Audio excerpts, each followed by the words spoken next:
Hi everyone, I am Savita Sharma. So continue करेंगे इस video को। GC1 का फुल सिलेबस डिस्कशन कर रहे हैं हम। लास्ट वीडियो में एपिसोड 1 में हमने कुछ टॉपिक्स को डिस्कशन किया था और आज उससे आगे हम डिस्कशन करेंगे। ये बेस्ट तरीका है एग्ज़ाम प्रिपरेशन का। इसके थ्रू आप एक ही ग्लांस में, एक ही लुक में आप सभी टॉपिक्स को एक साथ देख सकते हैं और इससे आपको टॉपिक्स की क्लियरिटी आएगी, अंडरस्टैंडिंग क्लियर होगी, कन्फ्यूज़न बिल्कुल भी नहीं होगा, क्योंकि एक साथ आप सभी टॉपिक्स को देख सकते हैं और इनके पॉइंट्स आप लिख सकते हैं और उसी पॉइंट्स को अंडरस्टैंड करके आप पूरा एक्सप्लेनेशन एग्ज़ाम में कर सकते हैं, अगर आपको पर्टिकुलर टॉपिक से पॉइंट्स लर्न हो तो। और थ्रू डिस्कशन जब आप कोई चीज़ करते हो, सुनते हो, तो वो चीज़ जो आप विजुअलाइजेशन करते देखते हैं हम चीज़ों को, वो चीज़ हमें ज़्यादा अच्छे से याद रहती है, जो कि ना कि हम अगर कोई चीज़ हम रट्टा लगाते हैं, लर्न करते हैं, वो हम भूल भी जाते हैं। बट डिस्कशन और विजुअलाइजेशन से हमें चीज़ें काफ़ी टाइम तक याद रहती हैं। सो डिस्कशन काफ़ी इंपॉर्टेंट रहता है और इसमें आप सभी जो भी टॉपिक्स है इनको एक ही साथ देखो, आप देख सकते हैं सभी टॉपिक्स जो इसके अंतर्गत आते हैं। एक वीडियो में सभी पूरा सिलेबस कंप्लीट करना थोड़ा सा लॉन्ग चल जाता है वीडियो, और इसीलिए इसको हम एपिसोड्स में करेंगे कवर, और डेफिनेटली पूरा सिलेबस करने की कोशिश करूँगी मैं। सो स्टार्ट करते हैं। इसमें देखिए, गर्भावस्था में माता की देखभाल से रिलेटेड टॉपिक है आपका। इसमें पूरा आपने देना होता है कि पोषण, स्वास्थ्य, संवेदनात्मक स्थितियां, धूम्रपान, नशीली पदार्थ से बचाव, ये सभी माता की देखभाल के अंतर्गत आते हैं। इसमें सेपरेटली भी क्वेश्चन बनता है और एक ही क्वेश्चन भी दिया जा सकता है इसमें। तब आपने अगर ये क्वेश्चन दिया होगा तो आपने इस तरह से पॉइंट्स बना के उसको एक्सप्लेनेशन करनी होती है। सेपरेटली भी सिर्फ पोषण से रिलेटेड भी क्वेश्चन पूछा जा सकता है, जैसे कि गर्भावस्था में माता को पोषण की क्यों आवश्यकता पड़ती है, या फिर पोषण अतिरिक्त कौन से पोषण की आवश्यकता पड़ सकती है, तो क्या कारण है। ये भी इस तरह से भी सेपरेटली भी, डिफरेंटली भी पूछा जा सकता है। तो पूरा टॉपिक आप ज़रूर समझें। देखिए, पोषण की आवश्यकता गर्भावस्था में बढ़ जाती है डेफिनेटली, क्योंकि इसके दो कारण हैं। एक तो जो विकासशील गर्भ है, जिसमें गर्भ में बच्चा है, उसकी आवश्यकताओं की पूर्ति माता जो भोजन लेती, जो पोषण लेती, उसी से ही उसको भी पोषण प्राप्त होता है। तो एक ये रीज़न है। दूसरा कारण ये है कि माता के अपने शरीर में भी काफ़ी परिवर्तन इस समय हो रहे होते हैं और उसको एक्स्ट्रा पोषण की आवश्यकता पड़ती है इस परिवर्तन के कारण। तो दो कारण हैं इसके। और इसमें माता को प्रोटीन, कैलोरीज, विटामिन, खनिज, लवण और इसके साथ साथ लौह तत्व, कैल्शियम, इन सब चीज़ों की आवश्यकता काफ़ी अधिक मात्रा में पड़ जाती है। इसकी पूर्ति के लिए लौह तत्व दिए जा सकते हैं उसको, और उसके आहार में सब्जियां, दाल, दूध, दही से बनी पदार्थ को ज़्यादा क्वांटिटी में दिया जाना चाहिए। ठीक है, इस तरह से आप इसको कर सकते हैं। पोषण को स्वास्थ्य में उसमें काफ़ी जो है स्वास्थ्य के देखभाल करनी पड़ती है, जिससे कि माता के स्वास्थ्य सही रहेगा, तो ये शिशु का स्वास्थ्य भी उससे कनेक्टेड होता है। ठीक है, तो जैसे कि उसकी नाभि नाल से शिशु के रक्त में कोई भी, अगर माता के रक्त में संक्रमण है या फिर कोई भी कीटाणु है, तो वो सीधे ही नाभि नाल से शिशु के रक्त में चले जाते हैं। इससे शिशु को भी प्रॉब्लम आ सकती है। और इस समय टिटनेस की प्रॉब्लम रहती है माता को। इसके लिए टिटनेस के टीकाकरण करवाया जाता है गर्भावस्था के दौरान। इस तरह से कुछ जो इम्पॉर्टेंट चीज़ें हैं ये आपने समझनी है। और माता को जब गर्भावस्था होती है, गर्भावस्था के दौरान धूम्रपान, मदिरापान, नशीली पदार्थ इनका सेवन भी नहीं करना चाहिए, क्योंकि ये भी फिर शिशु के स्वास्थ्य को जो है समस्या उत्पन्न कर सकती है। इसके अलावा संवेदनात्मक स्थितियाँ भी होती हैं माता की, क्योंकि जो माता का जो उसका मनोभाव होता है, वो क्रोध, भय, चिंता, इन सब चीज़ों से दूर रखना पड़ता है माता को, क्योंकि इसका असर सीधे ही बच्चे पर प्रभाव पड़ता है। तो ये सब चीज़ें, अगर माता हर समय दुखी रहेगी तो फिर इससे बच्चा भी जो हो सकता है, इसकी पॉसिबिलिटीज़ होती है कि बच्चा भी चिड़चिड़ा हो जब पैदा हो, उसके बाद बच्चे में भी ये चीज़ें लक्षण दिखाई देते हैं। बच्चा रोता रहता है हर समय, है ना, कम गतिशील होता है, अत्यधिक गतिशील होता है। ये सब चीज़ें जो है इसी कारण होती है, क्योंकि जो गर्भावस्था में अगर माता का ध्यान ना रखा जाए। ठीक है, तो ये सारी चीज़ें आप इसमें दे सकते हैं गर्भावस्था के दौरान। इसको ही आपने लिखना होता है। तो इसके अलावा और इसमें टॉपिक्स बनते हैं आपके नवजात की योग्यताएं, ठीक है, नवजात की योग्यताएं। तो नवजात की क्या क्या योग्यताएं होती है। नवजात, अब ऐसा नहीं समझना है कि बिल्कुल नवजात अभी शिशु का जन्म हुआ है तो उसमें कोई भी योग्यताएं नहीं होगी, ऐसा बिल्कुल नहीं है। आपने ऐसे ही लिखना है कि इसमें ऐसा बिल्कुल नहीं है, ये धारणा एक गलत है। जो नवजात शिशु है उसमें भी बहुत सारी योग्यताएँ होती है, जैसे कि उसमें संवेदात्मक योग्यताएँ होती है, क्रियात्मक योग्यताएँ होती है, ठीक है। जैसे क्रियात्मक योग्यताएँ की बात करें हम, तो क्रियात्मक योग्यता में बच्चा क्या करता है, अपने हाथ पैर हिला सकता है जन्म लेने के बाद भी, देखो। और अगर हम उसको पीठ के बल लेटाते हैं तो वो अपनी गर्दन इधर से उधर मोड़ सकता है। अगर उसको पेट के बल लेटाते तो हल्की से अपनी सिर को ऊपर की तरफ उठा लेता है, अपने बाहों और पैरों को चुस्ती से हिलाता है। ये सब उसकी क्रियात्मक योग्यताएं शिशु की है। जन्म के तुरंत बाद भी वो ये सब चीज़ें कर पाता है।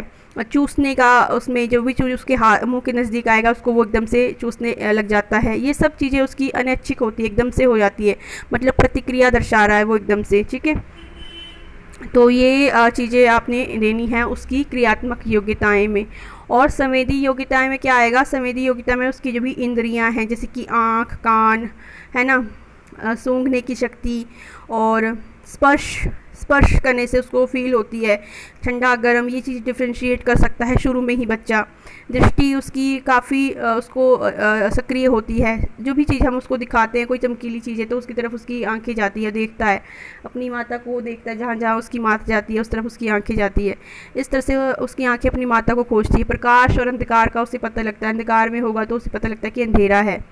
इस तरह से ये सब चीज़ें हैं जो कि उसकी दृष्टि की अंतर्गत आती है। इसके अलावा गतिशील चीज़ों के प्रति काफ़ी उसकी दृष्टि रहती है ना, कोई भी चीज़ हिल रही है तो उधर उधर देखता रहता है। और श्रवण शक्ति भी काफ़ी सक्रिय रहती है, हालांकि वो काफ़ी ऊंची आवाज़ जो है सुनता है ना, जिस दिशा से ऊंची आवाज़ आ रही है उस तरफ से उसको वो प्रतिक्रिया दर्शाता है। माता की आवाज़ पे काफ़ी प्रतिक्रिया दर्शाता है शिशु। इसके अलावा जो ह्यूमन साउंड्स होती है, जैसे कि मनुष्य की आवाज़, ये देखा गया है कि मनुष्य की आवाज़ पर ज़्यादा प्रतिक्रिया दर्शाता है, ना कि जानवरों के उस पर, ठीक है। शुरू की बात है ये, जब शिशु है वो। इसके अलावा स्वाद, गंध, स्पर्श, इन सब चीज़ों का स्पर्श करेंगे आप उनको, उसको तो उसको समझ आता है ना। तो ये सब चीज़ें हैं जो उसकी इन योग्यताएं आएगी, नवजात की योग्यताओं में ये सब चीज़ें आपकी आएगी।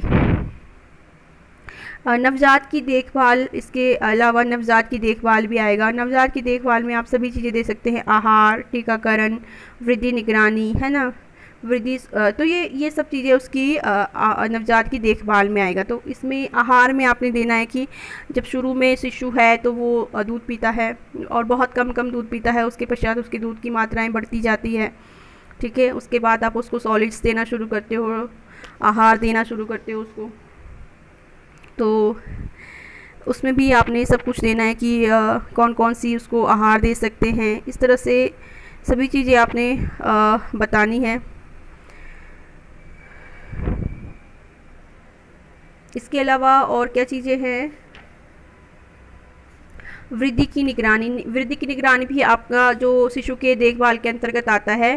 तो वृद्धि की निगरानी का सबसे जो अच्छा तरीका है वो है उसकी भार की निगरानी, जैसे कि भार देखना उसका, ठीक है। तो भार से हमें पता चलता है कि भार वृद्धि सूचक बच्चे का वजन, है ना, बच्चे का वजन जो है, इससे पता चलता है कि बच्चा वृद्धि कर रहा है या नहीं कर रहा है, सही ढंग से कर रहा है या नहीं कर पा रहा है। तो इसके लिए हमको उसका भार देखना। अगर भार बढ़ रहा है बच्चे की आयु के हिसाब से तो उसकी वृद्धि अच्छे से हो रही है। अगर भार में कोई कमी आ रही है तो हमें उसका फिर जो है, इसे हमें पता चलता है कि बच्चे में कुछ कमी है या कुछ उसके पोषण नहीं प्राप्त हो रहा है, अपर्याप्त भोजन प्राप्त हो रहा है, तो फिर हमें उस चीज़ को हम उसको ठीक कर सकते हैं। धीमी वृद्धि समझ आती है हमें, ठीक है। तो इस तरह से ये सब चीज़ें जो बच्चे की स्वास्थ्य की देखभाल में, टीकाकरण भी आएगा शिशु की देखभाल में, आहार, टीकाकरण, है ना।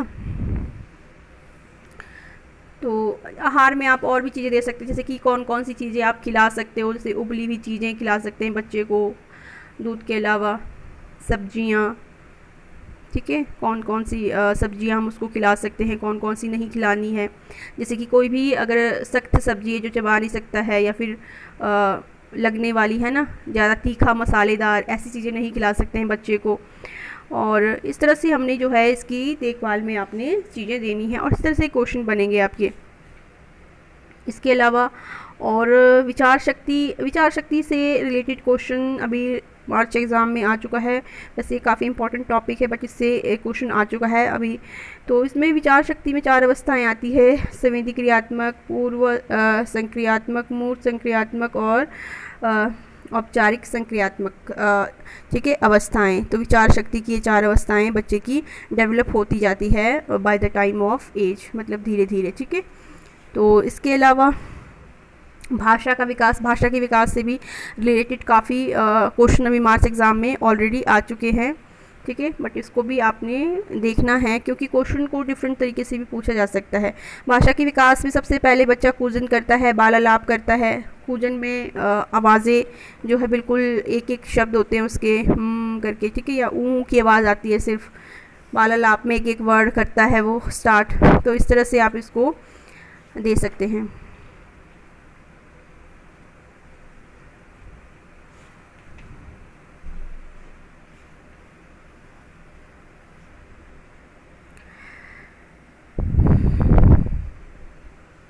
बाल लाभ 6 से 10 महीने के बच्चे शिशु बाल लाभ करते हैं, है ना। और इसमें एक एक वर्ड जैसे कि दा, की, माँ, ऐसे से वर्ड्स जो है बच्चे बोलते हैं। और ये कूजन बाल लाभ के बाद फिर सीधे प्रारंभिक शब्द जो है बोलना, एक एक वर्ड बोलना शुरू करते हैं, मम मम दुद्दू। इस तरह से बाल लाभ के बाद वाला फेज़ आता है बच्चे के जीवन का, ठीक है। तो ये इसका भाषा का विकास है और इसमें इनको अलग से भी क्वेश्चन बनते हैं। कूजन के लिए क्वेश्चन बन सकता है, टिप्पणी कीजिए। जैसे कि कूजन टिप्पणी कीजिए में आ सकता है कि कूजन, है ना, बाल अलाप सेपरेटली, या फिर दोनों में डिफ्रेंशिएट अंतर बताओ करके भी आ सकता है, ठीक है, दोनों में। इस तरह से भाषा को प्रभावित करने वाले कारक भी बनता है क्वेश्चन। इसमें जैविक कारक और परिवेशिक कारक दोनों हैं जो भाषा को प्रभावित करते हैं। मतलब परिवेशिक कारक में आप दे सकते हो कि जिस तरह से वातावरण है बच्चे का, उस तरह से उसकी भाषा प्रभावित होती है, ठीक है। जैविक कारक और परिवेशिक कारक। जैविक कारक में आनुवांशिक जो बच्चे का है, सीखने का समय है, मतलब जितनी उसकी एज है उतना ही, मतलब 1 साल का शिशु है तो उतनी बात करेगा। ऐसा नहीं है कि 1 साल का शिशु बहुत ज़्यादा बात करने लगेगा। तो जैविक कारक में जिस तरह की एज आएगी और सभी के लिए सेम रहती है, चाहे वो कहीं का भी बच्चा हो, सबके लिए सेम रहती है, ठीक है। परिवेशिक कारक में आप दे सकते हो कि बच्चे के साथ बहुत ज़्यादा आप बातचीत करके बच्चे को नए नए शब्द सिखा सकते हैं। परिवेश से कई चीज़ें सीखते हैं बच्चे, जो सुनते हैं माता पिता से, भाई बहन से, उन शब्दों को फिर वो रिपीट करते हैं और इस तरह से उनकी भाषा का विकास होता है। तो ये भी डिपेंड करता है कि माता पिता उससे कितनी बातचीत करते हैं, कितनी उसके साथ अंतक्रिया करते हैं, उतना ही बच्चे की भाषा और भी सुदृढ़ होती जाती है। अगर माता पिता बच्चे से बिल्कुल बातचीत नहीं करते हैं, उसे बोलने का, सुनने का बच्चे को मौका ही नहीं मिलता है, तो फिर उसकी भाषा भी लिमिटेड रह जाती है। इसमें पालनकर्ता की भूमिका काफ़ी इम्पॉर्टेंट होती है, ठीक है। पालनकर्ता की भूमिका होती है काफ़ी इंपॉर्टेंट, क्योंकि अगर पालनकर्ता उससे कितना अंतक्रिया करती है, कितनी बातचीत करती है, उसके साथ शिशु के साथ कितना समय बिताती है, कितनी उसको नई नई चीज़ें सिखाती है, इससे बच्चे की भाषा विकसित होती है, ठीक है। इसमें पालनकर्ता काफ़ी अहम भूमिका निभा सकती है। जैसे कि उसको बच्चे के साथ कविताएं कर सकती है, लोरी गा सकती है और उससे बातचीत कर सकती है, सरल सरल शब्दों का उपयोग कर सकती है। इस तरह से उसका काफ़ी इम्पॉर्टेंट रोल रहता है। इसके बाद आपका क्वेश्चन बन जाता है पालनकर्ता के कौशल, है ना। पालनकर्ता के कौशल क्या क्या हो सकते हैं। पालनकर्ता के कौशल, देखिए उसके कौशल को आप 3 उसमें कैटेगराइज कर सकते हो, कार्य, ज्ञान और कौशल, ठीक है। कार्य, जैसे कि कोई कार्य है, जैसे कि मान लो एक एग्जांपल के लिए यहाँ लिखा है मैंने कि वातावरण को सुरक्षित और स्वास्थ्यप्रद रखना, ये क्या है, कार्य है किसका, पालनकर्ता का, वातावरण को सुरक्षित और स्वास्थ्यप्रद रखना। अब इसमें उसका ज्ञान क्या है कि उसको ये चीज़ पता हो कि परिवेश को सुरक्षित कैसे, स्वस्थ कैसे, स्वच्छ कैसे रखा जाए, ये उसका ज्ञान है। कौशल क्या है कि परिवेश को सुरक्षित रखने के लिए वो किसी भी जो अनवांछित चीज़ें हैं, जैसे धारदार चीज़ें हैं या फिर कटने, छिलने वाली, लगने वाली चीज़ें, बच्चे को चोट लग सकती है, इन चीज़ों को उसके पहुंच से दूर कर दे, ये उसका कौशल है। तो इस तरह से इस तरह से एक एग्जाम्पल है, इसमें सारे आपने लिखने होते हैं कि जो पालन करता है उसका ज्ञान और कौशल के बारे में, ठीक है। फिर आपकी खेल क्रियाएं आती है। खेल क्रियाओं में भी 6 माह के शिशु से लेकर सभी 12 माह तक शिशु की खेल क्रियाएं कौन कौन सी हो सकती है, इससे भी रिलेटेड क्वेश्चन बन जाता है, ठीक है। तो 6 माह के शिशु के लिए चलना, पकड़ना, कूदना, ठीक है। 6 माह के शिशु के लिए जैसे कि कोई भी आवाज़ है, आवाज़ के प्रति प्रतिक्रिया दर्शाता है शिशु, है ना, उसको हम झुनझुनों की आवाज़ दिखा सकते, सुना सकते हैं, है ना। तो कोई भी आवाज़ करने वाले खिलौने हैं उसके प्रति बच्चा बहुत ज़्यादा आकर्षित होता है इस आयु में। तो आवाज़ करने वाले खिलौनों के साथ उसके साथ खेल क्रिया की जा सकती है। 6 महीने के शिशु के साथ बातचीत की जा सकती है, लोरी गाई जा सकती है उसके साथ। ये सभी खेल क्रियाएँ 6 माह के शिशु के साथ आप कर सकते हो, ठीक है। इसके अतिरिक्त जो 6 माह के शिशु के लिए आप तेल मालिश भी एक अच्छी खेल क्रिया है, उसके साथ तेल मालिश करते हुए बच्चे की बातचीत की जा सकती है ना। इसके बाद जो है अगर 12 माह का शिशु है तो उसके साथ कौन कौन सी खेल क्रिया कर सकते हैं। 12 माह का शिशु जो है अपने घुटनों के बल इधर उधर जा सकता है, तो उसके साथ तो हम बहुत सारी खेल क्रियाएँ कर सकते हैं, ठीक है। उसको खेल क्रियाएँ करने के लिए हम प्रोत्साहन दे सकते हैं, हाँ, उसको उसके साथ छुप सकते हैं, बच्चा ढूंढ सकता है ना।